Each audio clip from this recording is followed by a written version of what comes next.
Hello, আসসালামু আলাইকুম। শখের খামার ফরিদপুর ইউটিউব চ্যানেল থেকে ছোট্ট একটা শর্ট ভিডিও নিয়ে চলে আসলাম। তো আজকে হচ্ছে আমার ব্রয়লার বাচ্চার বয়স 4 দিন।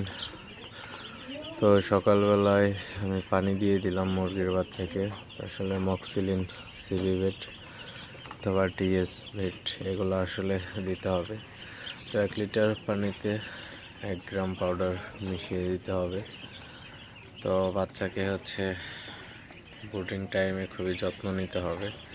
আপনারা দেখতে পাচ্ছেন বাচ্চাগুলো পানি খাইতেছে। তো বাচ্চাগুলোকে মাঝে মধ্যে একটু তাকাই দিতে হবে।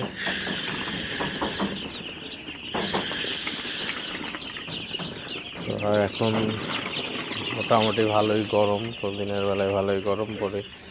তো সেক্ষেত্রে কিন্তু আপনারা অবশ্যই 4 দিনের বেশি রাখবেন না ব্রিডিংয়ে। তো আমি হচ্ছে এই বাচ্চাগুলোকে